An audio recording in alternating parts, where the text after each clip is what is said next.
we have examined the brain. We know quite a bit about the brain, but in reality we know very, very little.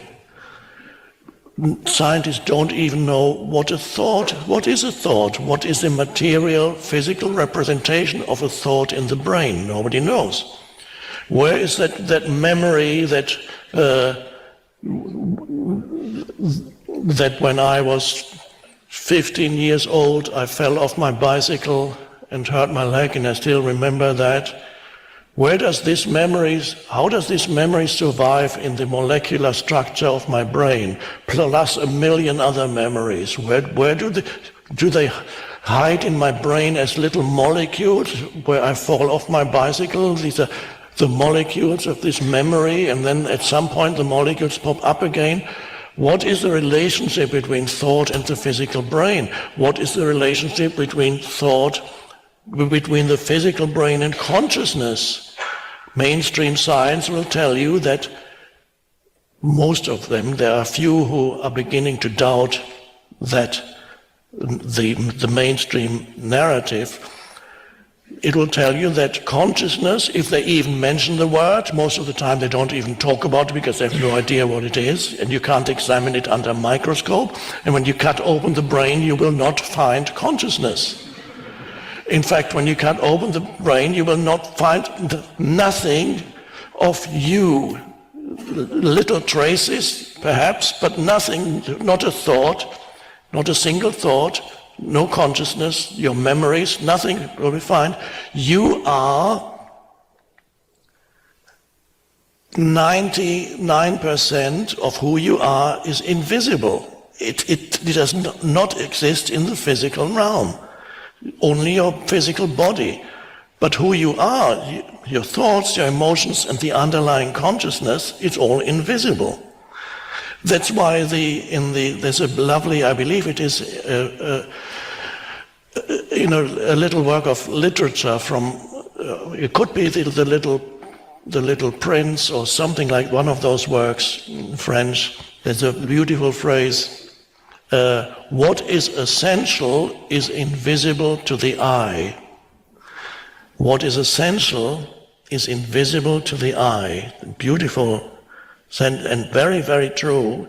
But that means all the things that are essential in human life, of course, love, joy, a sense of aliveness, all your emotions, all your thoughts, they are invisible to the eye. Consciousness is invisible to the eye, which means you cannot find it with your senses. You can't see it or touch it. So when you look at a person, all you see is the outer body, the physical form, and even of that you only see the skin. If you penetrate it just the tiny bit beyond the skin, you would be shocked at what you would see. Just imagine no skin, all you see is then the organs of the body. Oh my God. And that is underneath this very thin layer of skin. When you look, you're looking at a human. But all that is the tiniest part of who you actually are. And that's what's left for a short period of time when you so-called die. All the things that you are not, the physical vehicle, is still left. Not for long, because then it disintegrates. But that's what left, and you will be gone. The body is still there. The essence of, not just the essence, your entire being is invisible to the eye. So even the greatest microscope cannot figure out all the aspects even of your personality, let alone the deeper levels of your being. So the big question about consciousness is, what is the relationship between the physical brain and consciousness? Mainstreams, undoubtedly there is a relationship. There's no doubt about that. If you hurt the physical brain, you will lose consciousness. That's a conventional expression. as I often say, if a brick falls on my head, hopefully by saying it, I'm not manifesting it right now. If a brick falls on my head, I will not be able to continue to speak. Now, is that proof that consciousness is produced by the brain? Many people will tell you that that is proof that consciousness is produced by the brain, and the conventional expression is consciousness is a byproduct or an epiphenomenon of mind act, of the chemical soup in the brain. Many scientists actually deny that consciousness even exists. I don't know where they're going with that, because to deny that consciousness exists, you need to have consciousness.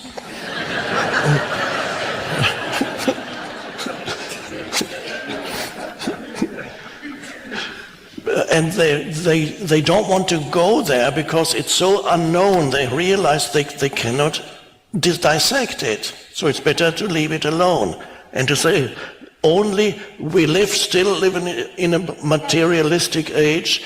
Materialism in its philosophical and deeper meaning doesn't mean that you're interested in money. Materialism in the deeper meaning means that you believe that physical matter, that everything in this world can be explained with reference to physical matter, atoms, molecules, and basically matter. Of course, if you go more deeply into physics, materialism disappears because you realize that matter is a kind of illusion. There is no matter. If you go deep into the atomic structure and beyond, you realize there's nothing. This, what I perceive as matter, is just rapid movements of atoms and molecules, giving me the illusion that this is matter. And the same in my body. Ultimately, there is no matter. And yet, there's still, within conventional science, the belief that the universe is matter. It can be explained with reference to matter. So, does the brain produce consciousness? The other possibility is that the brain receives consciousness and channels consciousness into a particular form that then creates your experience of the world and creates you, that consciousness is the organizing principle behind the formation of the brain, in the same way that a radio or a television does not produce the program that you watch. I can destroy the television set that happens to be showing an orchestra playing the Ninth Symphony, and then I destroy it. Have I destroyed the Ninth Symphony? No, it's no longer transmitting, it's no longer functioning as a receiver. So, and science will come to that realization, and there are already some scientists who have enough courage to question conventional interpretations, and it's usually scientists who are approaching retirement age, because before reaching retirement age, it would be too destructive for their career to go outside the mainstream interpretation. But once you reach retirement, you've got nothing to lose. You can speak out, and so that's a good thing. So the greatest mystery in the entire universe is not the infinity of space, or magnificent as that is, or the infinity of subatomic space, the macrocosm and the microcosm. That's mysterious enough, and we know little about it. But the greatest mystery of all is the fact that the universe is conscious. That is so incredible. The universe is conscious. How do I know that? Well, it's self-evident. I'm conscious. If I'm conscious, it means the universe is conscious. I am the universe. the universe. So that is the self-evident thing, the one thing that you cannot question, the absolute truth, perhaps the only thing that you cannot question, the thing that Descartes was looking for when he was asking himself, the French philosopher Descartes, a long time ago. He came at the end of the Middle Ages, when they had all kinds of absurd ideas of how many angels can dance on the pin of a needle, and kind of little strange mental structures built up. And he said, we must do away with this. What are the things that we can know for sure? Because we cannot know for sure how many angels are able to dance on the point of a needle.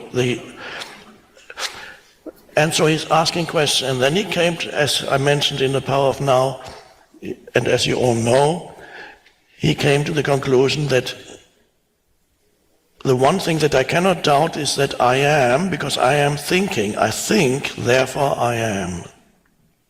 I think, therefore I am. Cogito ergo sum in Latin. Je pense donc je suis. I'm just showing off, of course. Right?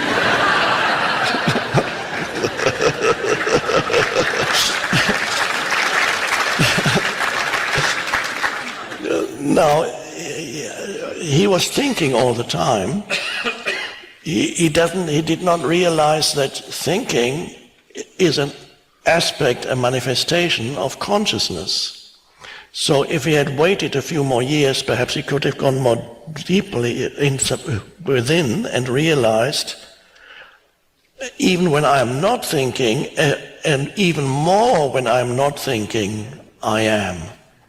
When my thinking ceases, I am more fundamentally myself.